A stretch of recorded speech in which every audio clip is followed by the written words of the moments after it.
The release schedule for Ironheart, July 24th, episodes 1 to 3, and July 1st, episodes 4 to 6. Wow, 6 episodes, and a whole season of TV just in 2 weeks. Talk about live to forget. Like, I don't think this show will be bad. At most, it'll be mediocre MCU content, but either way, Marvel is really throwing this out there and moving on as smoothly as possible. Family Guy allegedly took a savage swipe at Ironheart, and within hours, the timeline turned into a bonfire. Cropped clips, bold captions, and a chorus claiming Dominique Thorne lost it, while Disney scrambled behind the scenes. Here's the clean version in under 20 seconds. A roast, real or rumored, collided with a hype window so compact that jokes, outrage, and victory laps all happened at once. That compression makes a single punchline feel like a knockout. It also sets the trap. When episode receipts are fuzzy, the loudest frame wins. That's why thumbnails shout meltdown. Ambiguity sells. Now about Dominique. On record, she projects calm and brushes off negativity, which fans read as confidence and critics tag as smug. Ironheart really didn't make any sense to me until the final moment in the final sequence, which made it very clear we weren't watching an origin story, we weren't watching a redemptive arc, but we were watching the tragedy of Riri Williams. That dynamic is gasoline on any parody. If she laughs it off, haters call it deflection. If she comments directly, they call it thin skin. Either way, the narrative spins. Disney's smartest play is oxygen denial. Push new moments from the show and let the meme burn out.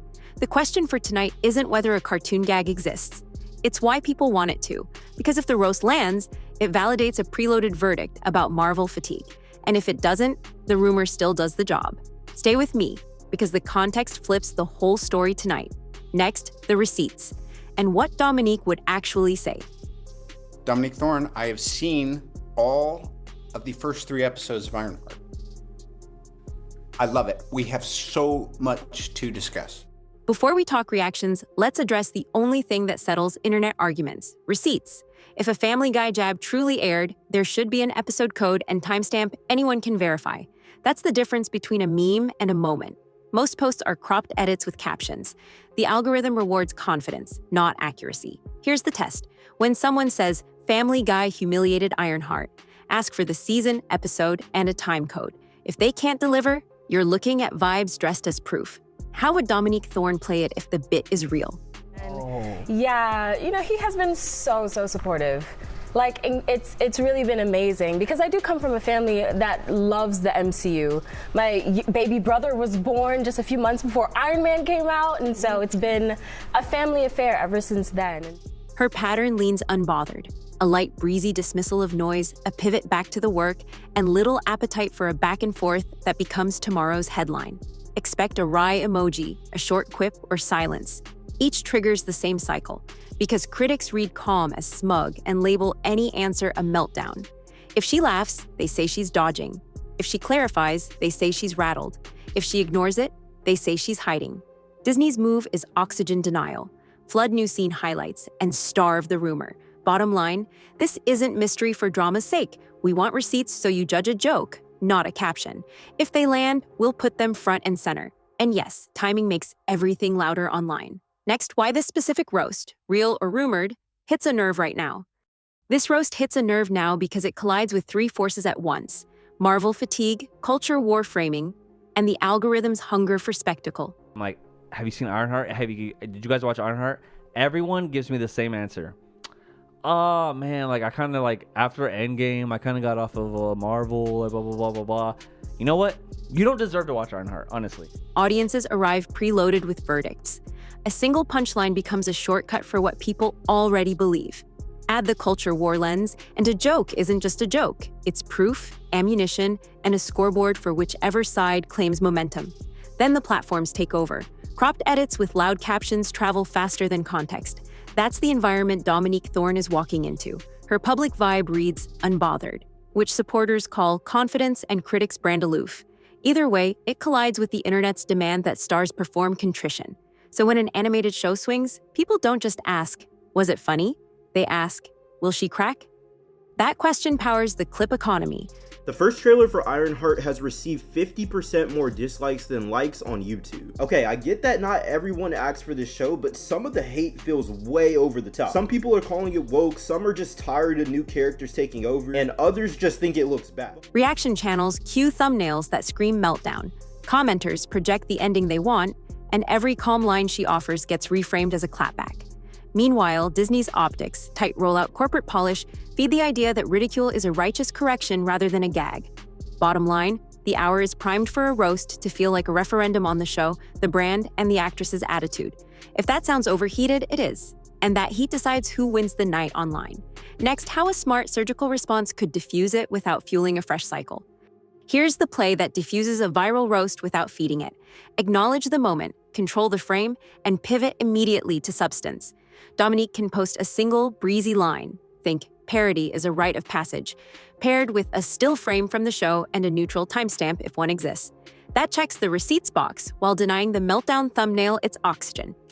Natalie AI thing seems utterly preposterous and ridiculous, and even for an MCU show, I'm finding it to be a little bit of a bridge too far to go.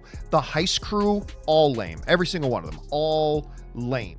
No subtweets, no threads, no late night lives. Keep tone light, almost amused, then redirect. Highlight a behind-the-scenes anecdote, a stunt, a composer shout-out, anything that invites fans to discuss the work instead of the discourse. For interviews, hold one succinct answer ready. People roast what's loud in culture. We're loud this week. That concedes nothing, centers momentum, and ends the soundbite clean. Meanwhile, Disney should synchronize the beat, drop a cast featurette, push a breakout scene, seed Q&A snippets, and let press write about craft rather than outrage. The goal isn't to win an argument, it's to reduce caloric value for drama channels.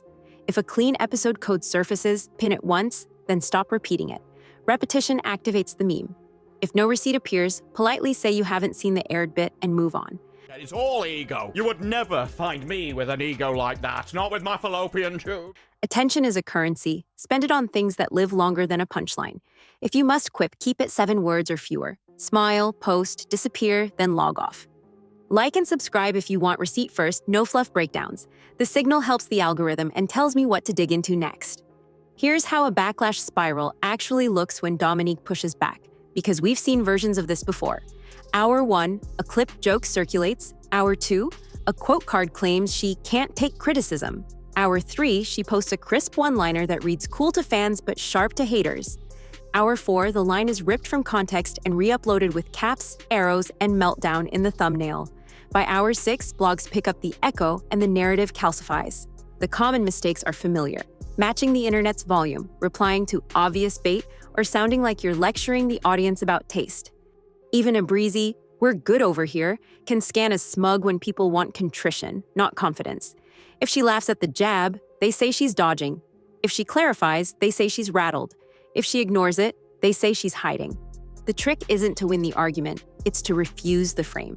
Don't quote tweet critics, don't name channels, don't debate comedy. Instead, acknowledge the moment once, point to actual work, then disappear.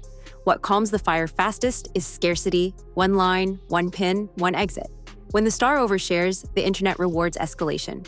When she starves it, the clip runs out of oxygen and the audience moves on. Keep calm, keep brief, keep scarce, and let the moment collapse on its own. Once a verifiable Family Guy timestamp exists, the controversy stops being abstract and turns into sport. Aggregators splice the gag, watermark it, and race to plant the definitive clip. Blogs call it animation puncturing Marvel's armor, while forums timestamp laughs like box scores. Dominique's presence becomes a split screen. On one side, the jab, on the other, whatever line best captures her vibe. Unbothered, clipped, read by some as cool, by others as aloof. To the numbers. Spoiler alert, kind of exactly what we expect. Ironheart ratings in the gutter. Coverage sorts itself fast. Headlines lean into humiliation. Reaction channels treat the joke as permission to relitigate every complaint from the premiere window.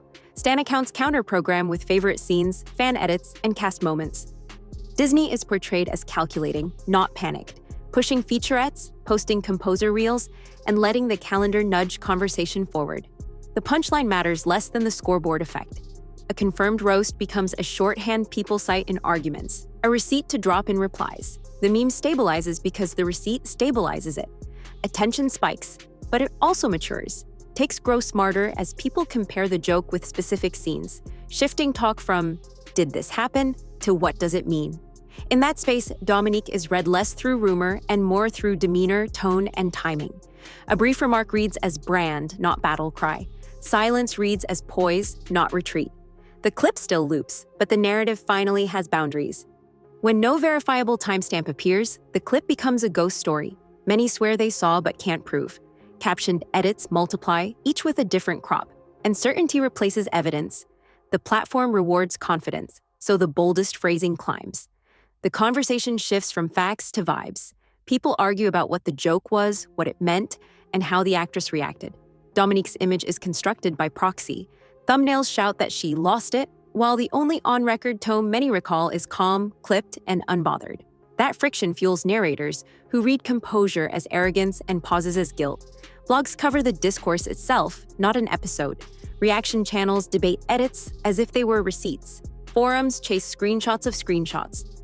Without a fixed point, each community writes its own canon, and the story mutates to fit pre-existing beliefs about Marvel's fortunes. Disney's scheduling becomes Rorschach. To some, proof of panic. To others, programming. The longer the gap, the more the rumor professionalizes, watermarks appear, Chiron text spreads, and supercuts harden a feeling into folklore. Ironheart as a trailer on Twitter discussing film literally deactivated the replies because they knew exactly what was coming. All the racists was going to come out the woodwork and just hate bomb on this film. What remains consistent is the loop. Expectation, argument, fatigue, repeat. In that atmosphere, a single calm pull quote from months ago gets recast as a subtweet. Silence gets cast as strategy, and the absence of receipts is reframed as mysterious intent. The controversy still persists not because it's confirmed, but because it's narratively useful.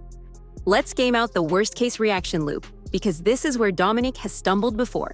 A quick, sarcastic story, a vague eye-roll caption, then a late-night live meant to set the record straight, which instantly supplies 10 fresh thumbnails yelling unhinged. In that format, tone reads harsher than intended.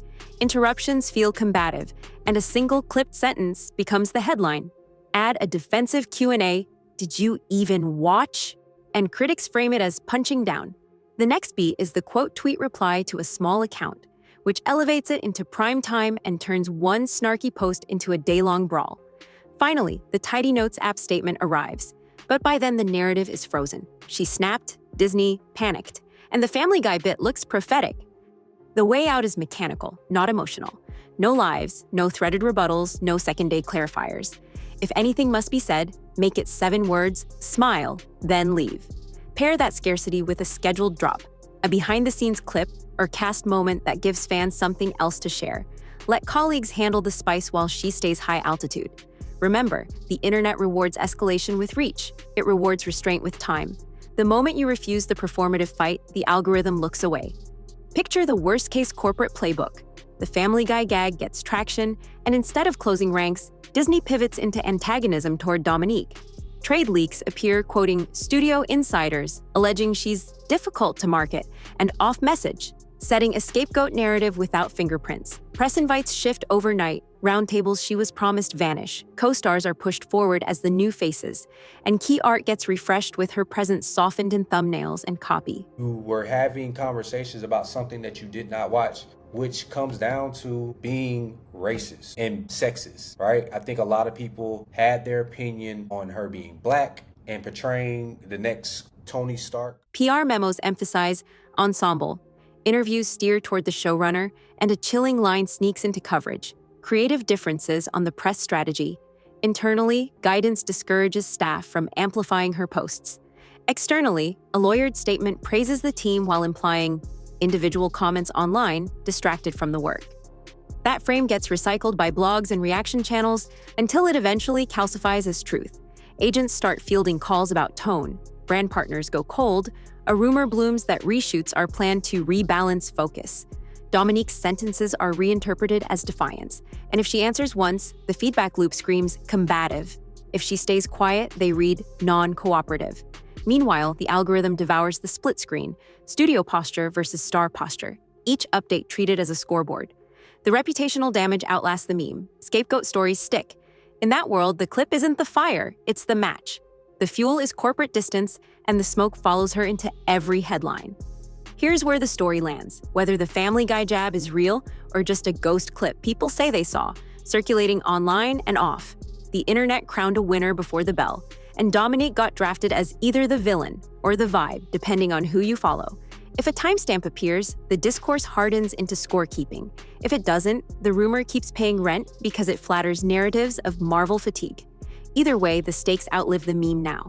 For Dominique, the image that sticks isn't the edit, it's the posture, unbothered to fans, aloof to critics, thumbnails that turn neutrality into rage. For Disney, the tell isn't the joke, it's whether the machine closes ranks or leaks blame downstream. What resolves this? Receipts and performance. Verify the clip, then deliver scenes that argue for themselves. If neither arrives, the argument recycles until the next outrage window opens. Truth, parody isn't a verdict, it's a weather report. Loud, messy, gone by morning unless someone keeps feeding it. Dominique's syllables get read as poise or ego. The studio's scheduling as calm or panic. So judge the reality you can touch. A link, a timestamp, a scene that moves you. If you've got the episode code, drop it. Let receipts beat captions. Without them, this is just another Rorschach that says more about the audience than the show.